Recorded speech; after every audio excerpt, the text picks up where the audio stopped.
everyone, it's Mare. I just wanted to check in with all of you. Today I'm sitting outside at my sister's place. I've been coming over to visit my fur nieces while my sister and her family are away camping. So it's been really good fun because, you know, I haven't had any fur babies in my life for a while. So it's good to come and visit the sassy little kitties. I really wanted to talk to some of you today about my thoughts on alternative therapies and healing and what that journey and that process looks like. And you know, I very recently posted some pictures on social media of what it is that I look like now, because my body has changed dramatically in the last 7 months, to the point where now I finally see the body that I knew when I look in the mirror. And I kind of described it to a friend of mine yesterday. I said, you know, it's kind of like when you look in the mirror and you see your best friend that you haven't seen for years, and that suddenly they're there.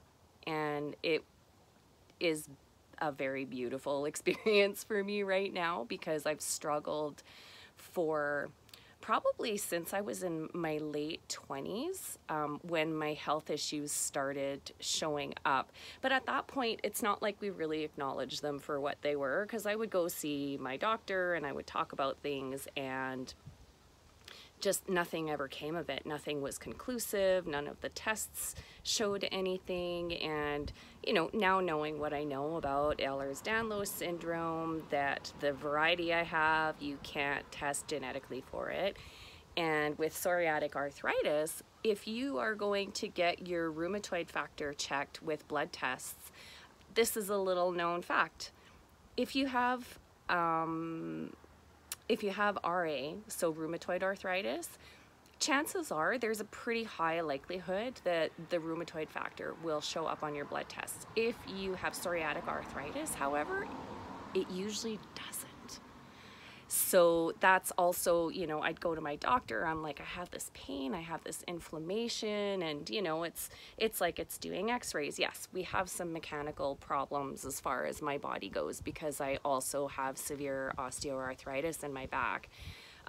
So, you know, there's certain things that were discoverable through traditional means of assessment, such as x-ray technology and MRIs. However, things like psoriatic arthritis, you really need a skilled hand and someone who is very, very well versed in that form of arthritis. So it wasn't until I saw a rheumatologist that I was finally diagnosed with psoriatic arthritis, after being diagnosed with Ehlers-Danlos syndrome, the hypermobile variety. And then through the rheumatologist that I have now, I was also diagnosed with fibromyalgia. And I'm kind of happy that things happened in that order, because a lot of doctors, their eyes glaze over the minute you mention fibromyalgia, and they kind of don't hear anything else. And it's sort of the same thing with Ehlers-Danlos.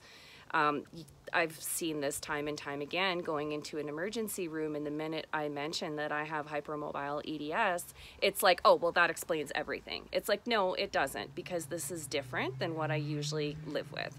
So once you've been kind of living in your body and living with your health conditions for a certain period of time, I really believe that you start developing degrees in yourself and your own well-being and how your body responds to different things. So I truly believe that I have a PhD in me, because I've been studying my body and what it responds to and what it doesn't for almost 20 years, maybe even a little bit more than that, because I was always interested in health and healing. And there's a long line of healers in my family on my mom's side, and you know, she was a nurse, and you know, there were grandparents and uncles and all kinds of people that used to be the community healers back in the day in Quebec, where my parents grew up. And so I'm not surprised that I've always had this interest in alternative healing modalities, and that I developed an interest in essential oils probably 20 years ago, that I started practicing yoga over 20 years ago. So when you see me talking about things, and I so appreciate when people say to me, my goodness, your mindset is strong, or your perspective is strong.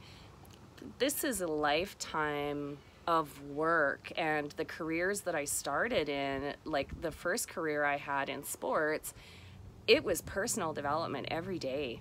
And that's something that it started me on the right path, and it was something that I stayed deeply committed to even after I left my sport as a teaching professional, and that I started moving on to other things and moved into different careers and different industries. But you know, I think that I think that once you have been a coach, you are always a coach. And it doesn't matter what realm you start your coaching career in, that if it's something that you live by, it's never far from your speech. And yes, that can come and go. I've known some coaches that they're coaching other people and they're very, very negative towards themselves. And I'm like, you know, maybe you need to take a little break. Sometimes it's okay to shift and have a different focus. You know, sometimes you do have to focus more on yourself. Other times you have to focus more on others and what their needs are. And that's totally normal. You know, having an excess of one or the other, that's when your life starts getting out of balance. And I see this happening all the time. I've been an entrepreneur for a very long time, and I've worked with different business owners and consultants. And you see the push of wanting to achieve something great and pulling out all the stops to make that happen. So that's something that's very common in the business world, but when people look to apply that to their health, it's often the last thing on their list. So take an interest in your health, take an interest in what might potentially help you. And usually it's something that will resonate with you, or it won't. I was just watching a documentary on aromatherapy and essential oils and the use of said essential oils, and how, you know, yeah, there's definitely some clinical and therapeutic benefits to essential oils. However, it's everything in moderation. And you know, I've heard this time and time again from different doctors and different types of practitioners, that and that I also stand by this from a nutrition standpoint. Organic doesn't necessarily mean better, and it doesn't mean safe. So, you know, you need to take everything with a grain of salt, because everything in excess, like an essential oil, or, you know, even if you're taking pharmaceuticals, taken to excess, yeah, pretty much anything can lead to toxic exposure or dependencies, or, you know, that you not necessarily develop a physical dependency, but sometimes it's a psychological one. And, you know, I still remember in my misspent youth when I was a smoker. And I started smoking at a very young age, and then I quit along the way a lot of times. And it wasn't something that I missed after I had quit, but it was always kind of a stress relief or a short-term thing after I had really quit in earnest. So, but one of the things that we always used to say is, oh no, you're not addicted to cigarettes, you're addicted to the habit. It's the habit. Because nicotine apparently takes 20 years to form a physical dependency. It might be less than that. The studies, I'm sure, have been revised since I was a teenager. But, you know, that was the one thing where the first time that I heard that, it stuck with me, because I would hear so many of my teenage friends who had only been smoking for a month or two, and even the ones who didn't inhale, so they really weren't getting anything but secondhand smoke into their body. And that, you know, they would say, oh, I'm addicted to cigarettes. No, after a month, after a week, after a day, you are not addicted to cigarettes. You may develop a habit, and that's what people find a hard time letting go of, is the habit. Now, for long-term smokers, yes, they can develop a physical dependence upon nicotine, right? And that's when it really becomes hell or high water if they want to quit. You know, and they make that level of commitment, and some people have success and others don't. I think with anything that you're trying, whether it's diet, exercise related, a new career, a new field of study, having the right mindset to begin with is what's going to help you. So saying things like, oh, it's an addiction, when there's probably no scientific basis in fact, and a lot of it is probably in your mind to begin with. If you start with your mind, do you think you have a better chance of overcoming that challenge? My experience personally is yes. So, you know, just kind of circling back, when you look at taking things like supplements, I believe supplements can be helpful for people on a short-term basis, but anything taken for too long, and I think it does confuse the body. I think that if you're taking something for a very extended period of time that your body normally produces on its own, but maybe needs a little bit of assistance for a while, you know, that's what supplementation is for. That's why it's not called core nutrition, it's called supplementation. So if you kind of look at something like ox bile, something that I've decided to incorporate into my life right now, and I will talk more about what I'm doing from a carnivore perspective in a different video, but I just kind of want to use this example to highlight. My doctor had put me on ox bile a number of years ago. This was a naturopathic doctor that was helping me through one of the first stages of a severe flare that I was having over a decade ago. And, you know, when we talked about supplements, he's like, we don't want to take it so long that the body forgets to do its job. But sometimes giving it a little boost, giving it a little helping hand for a while, so that it can overcome either the physical stress or the lack of nutrients, or maybe there's an imbalance in your body and it could be hormonal. There's so many different things. He's like, we just want to give the body a break so it can start doing its job. And that's the way I view supplements.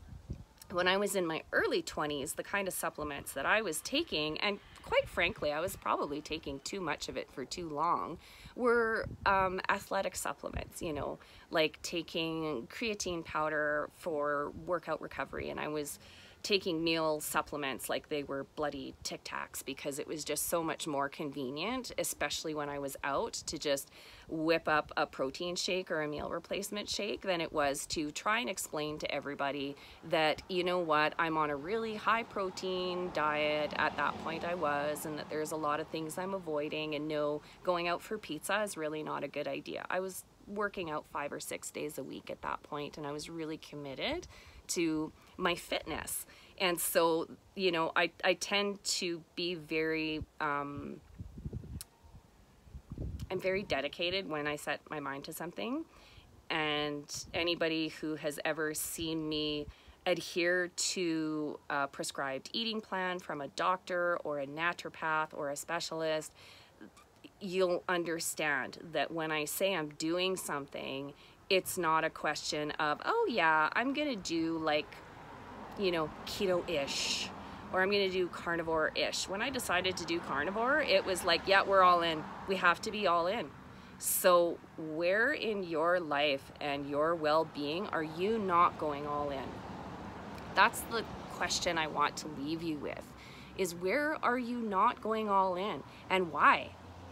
Why are you not going all in? They're big conversations. It's something that is quite a large subject to capture, the why you're not doing something as opposed to why you do something. Because, you know, sometimes it's not what people say, it's what they're not saying that tells the entire story. And then you tie it in with the language that people use to shape their lives, and you start to get a fuller picture of what their experience has been like as a human being. And I try and respect that person's journey.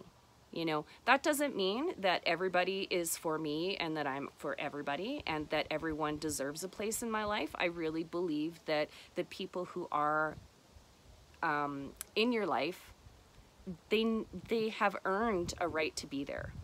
You know, people don't get to be in my life by default anymore. They are there because I know that I want them there for no other reason than I want them there. You know, it's not because they're pretty or they have money or they're skinny or they drive a nice car or they have a job. That stuff is so irrelevant to me. It is, what kind of person are you? What kind of human being are you? You know, are you able to grow? Are you on a journey? Are you willing to share that journey? You know, it's wonderful to have great people in your life, and I try my very best to love people where they're at in their life, because that's also what I would like to see happen more in the world. You know, it's like if someone's going through a rough time, they're going through a rough time. Trying to tell them that their rough time is a figment of their imagination is not going to help them or you to have workability in that relationship. If you automatically assume there's something wrong with that other person, that, you know, you kind of need to question where that's coming from, because why are you trying to make them wrong for being in a place of sorrow or in a place of hurt or in a place of sadness? You don't have to join them where they're at, but you can love them where they're at. So 2 things, I guess. Why aren't you going all in your own life? And what kind of person are you? You know, are you the person who is just taking up space, or are you striving to contribute to your own world every day? You know, that's the kind of person that I have always tried to be, and I'm not perfect. People fall down. It's whether or not you stay there. And I have chosen to get up after I have fallen down, and sometimes it takes longer than other times. So anyhow, I really hope that you are enjoying and having a wonderful day today. And I'm so enjoying the sunshine in my sister's backyard, and I wanted to share a little bit of that with you. So if you've enjoyed this, please make sure that you like and subscribe. Those are the things that really help increase visibility of this content and channel. If you know somebody who needs to hear this, please share it with them. And, you know, I'm just trying to create a tribe here of people who are like-minded, who are supportive of each other, and who are on a path to growth in their life. So I want to support you in that effort. There's going to be more on that later. But this was just a quick update, and I'm really grateful. So have a wonderful day, everybody. And for today, this is SickMom checking out.